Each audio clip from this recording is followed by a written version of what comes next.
Hello students, welcome to the aims study material channel. पिछले lecture में हमने देखा था स्केप सीक्वेंसेस की लिस्ट देखी थी हमने, और स्केप सीक्वेंस क्या होता है। अब आज हम उसके एग्जांपल्स देखेंगे। तो सबसे पहले स्लैश है।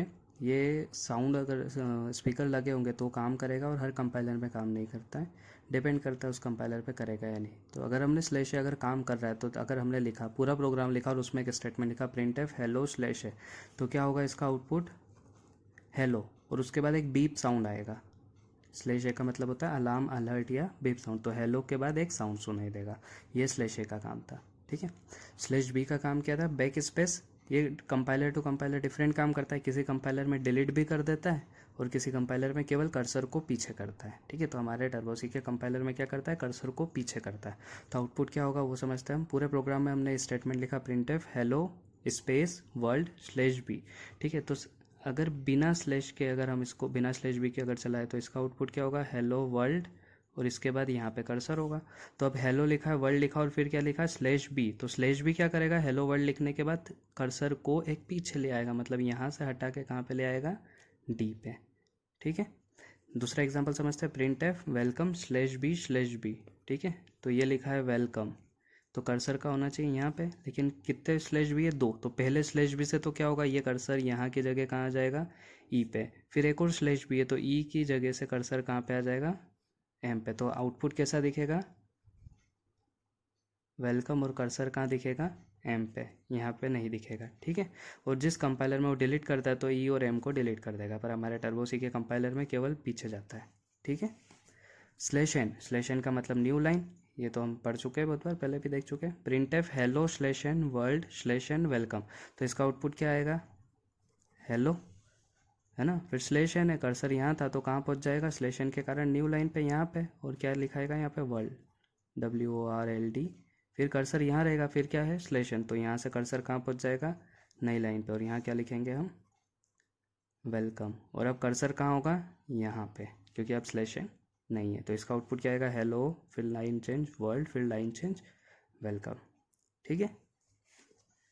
फिर है स्लैश आर कैरीज रिटर्न। इसमें मैंने क्या बोला था आपको? जहाँ भी है कर्सर वहाँ से वो शुरू में चले जाएगा, टॉप पोजीशन पे, ठीक है। तो जैसे इसको हमने लिखा वेलकम, और कर्सर यहाँ पे होगा, फिर वेलकम के बाद स्लैश आर है, तो कर्सर यहाँ से उठ के कहाँ चल जाएगा? शुरू में। शुरू में मतलब W पे, ठीक है।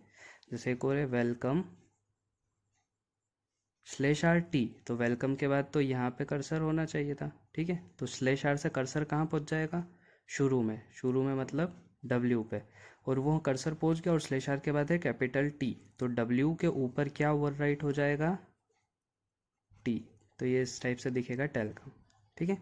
वापस से समझना। तो वेलकम लिखा हुआ था, कर्सर स्लैश आर के कारण कहाँ पहुँच जाएगा? W पे, और उसके बाद T लिखा हुआ है, तो W जहाँ भी कर्सर होगा वहाँ लिखना है उसको, कंपाइलर को, तो उस वहाँ पे क्या लिख देगा? T। तो ये हो जाएगा W हट जाएगा, W ओवर राइट होकर क्या हो जाएगा? टेलकम, TELCOMA, ठीक है। उसके बाद देखते हैं हम स्लैश टी टैब के जैसे काम करेगा। हेलो स्लैश टी वर्ल्ड, तो इसका आउटपुट क्या हो जाएगा? हेलो, और स्लैश टी में कितनी स्पेस होगी? ये कंपाइलर पे डिपेंड कर रहा है। मान लो अगर 6 स्पेस है, तो 1 2 3 4 5 6 स्पेस के बाद क्या प्रिंट कर देगा? वर्ल्ड। तो ये हॉरिजॉन्टल स्पेस होगी, ठीक है। स्लैश भी काम नहीं करता है, स्लैश एफ हमारे कंपाइलर में काम नहीं करेगा, ठीक है। उसके बाद हम देखते हैं बैक स्लैश। हमको लगाना है हेलो और वर्ल्ड के बीच में बैक स्लैश, तो उस बैक स्लैश को लगाने के लिए हमको बैक स्लैश कैरेक्टर ही यूज़ करना है। तो पहले बैक स्लैश, तो ये कैरेक्टर के कारण, स्केप सीक्वेंस के कारण, और फिर क्या यूज़ करना है? वो बैक स्लैश, ठीक है।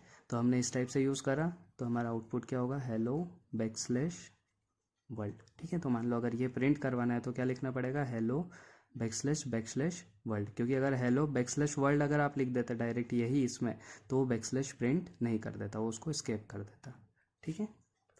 अब सिंगल कोट आपको प्रिंट कराना है। हेलो वर्ल्ड के आसपास क्या प्रिंट कराना है? Single quote. तो आपको कैसा लिखना पड़ेगा? ये डबल कोट तो आएगा ही प्रिंट एफ में इसके अंदर, तो हेलो के पहले करवाना है सिंगल प्रिंट, तो ये आएगा, ठीक है। इसका आउटपुट पहले समझो, हेलो वर्ल्ड, और यहाँ पे क्या आएगा? Single quote.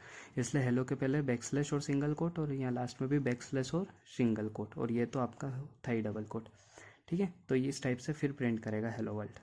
अगर आपको डबल कोट प्रिंट करवाना है हेलो वर्ल्ड के आसपास, तो ये डबल कोट तो आएंगे ही। फिर डबल कोट के लिए आपको प्रिंट कराना है तो बैक स्लैश के साथ डबल कोट, और लास्ट में बैक स्लैश के साथ डबल कोट, तो इसका आउटपुट होगा हेलो वर्ल्ड, ठीक है। आप ऐसे ही डायरेक्ट लिखते तो ये डबल कोट यहाँ चालू होता और यहाँ ख़त्म हो जाता, तो फिर आगे का वो लेता ही नहीं, फिर एरर आती। ठीक है, इसलिए आपको ये बैकस्लैश के साथ यूज़ करना पड़ रहा है। ऐसे ही आपको क्वेश्चन मार्क वाला, ठीक है, हेलो और वर्ल्ड के बीच में क्वेश्चन मार्क प्रिंट करना है, तो डायरेक्ट नहीं प्रिंट करोगे, तो कैसे प्रिंट करोगे? बैकस्लैश के साथ। तो इसका आउटपुट क्या आ जाएगा? Hello question mark world. ठीक है, अब ये ऑक्टल वाला ध्यान से देखना, स्लैश के बाद 3 0। ठीक है, कैरेक्टर स्टार एस, ये भी वैसे ये कैरेक्टर एरे जैसा, मतलब ये स्ट्रिंग बनेगी।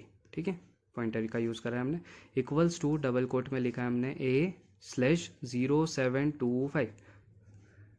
ठीक है, अब मैंने क्या बोला था, स्लैश के बाद कितने होने चाहिए? 3 होने चाहिए। तो ये रीड कहाँ तक करेगा? केवल 0 को, 7 को, 2 को, ये 5 को रीड नहीं करेगा। ठीक है, तो अब प्रिंट एफ करवा रहे हैं हम, ये एक स्ट्रिंग है, तो %s, तो एस में क्या हो गया? ए तो आ ही गया, तो सबसे पहले क्या प्रिंट करेगा वो? ए के बाद /0 के कारण उसको पता है कि ऑक्टल है, तो ये पहला और दूसरा और तीसरा कितना लेगा? ये /072 लेगा। ठीक है, अब /072 को, अब ये कैरेक्टर स्ट्रिंग है तो पहले तो डेसिमल में कन्वर्ट होगा और फिर उसका जो आस्की कोड होगा वो वाला कैरेक्टर यहाँ पे रिप्लेस हो जाएगा। कैसे? ठीक है, तो अब ये /0 और 72 बन रहा है ऑक्टल नंबर। ऑक्टल को डेसिमल में कैसे कन्वर्ट करेंगे? मल्टीप्लाई। ठीक है, 8⁻0 × 2 प्लस 8⁻1 × 7।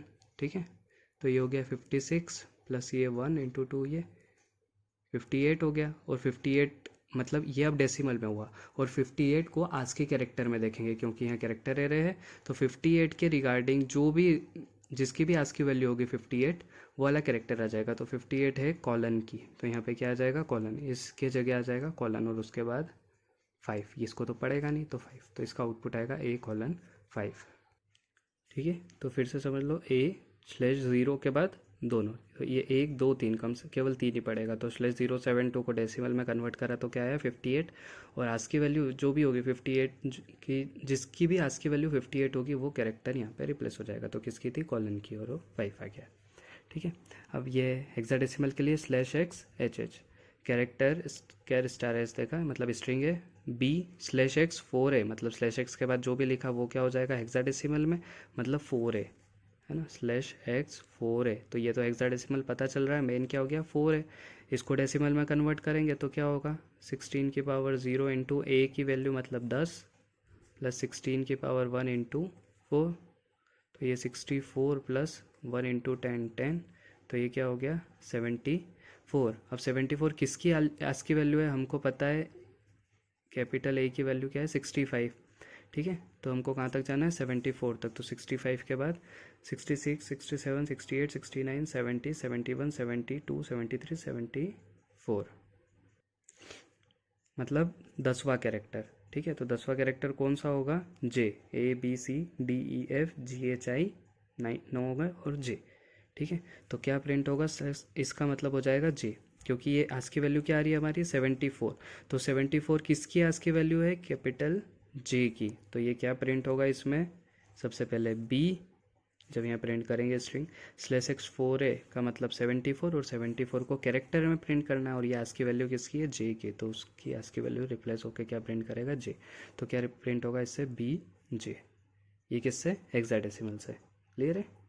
अब लास्ट एग्जांपल, इसका आउटपुट क्या होना चाहिए ये देखेंगे हम। हमने लिखा है printf डबल कोट में u/r/learning /c/c/language/n// do you know C language/ double quote और डबल कोट। ये तो क्लोज वाले हैं, यहाँ से चालू करा तो हमने क्या लिखा? सबसे पहले u, फिर /n है, कर्सर यहाँ था तो /n के कारण नीचे आ गया, फिर क्या है? r, अभी यहाँ पे कर्सर है, फिर /n है, मतलब कर्सर कहाँ आ जाएगा? नीचे यहाँ पे, फिर है लर्निंग, अभी कर्सर यहाँ है, तो कर्सर तो वहीं है, और कर्सर पे फिर क्या लिखना है हमको? एक स्पेस है मान लो, यहाँ स्पेस के बाद फिर क्या है? कर्सर के बाद /सिंगल कोट, तो यहीं पे क्या आ जाएगा? सिंगल कोट लग जाएगा, फिर है C, उसके बाद है फिर सिंगल कोट /सिंगल कोट, तो क्या लग जाएगा? सिंगल कोट, फिर है लैंग्वेज, फिर कर्सर यहाँ है /n, मतलब लाइन चेंज, मतलब यहाँ पे, फिर है single double quote /double quote, तो क्या लगेगा यहाँ पे? डबल कोट, फिर है do you know C language, do you know C language और फिर स्लेश डबल कोट मतलब डबल कोट क्लोज, और फिर ये तो स्ट्रिंग का। ठीक है, तो ये इसका आउटपुट था। You are learning C language, C को सिंगल कोट में, फिर do you know C language, ये किस में है, डबल कोट में।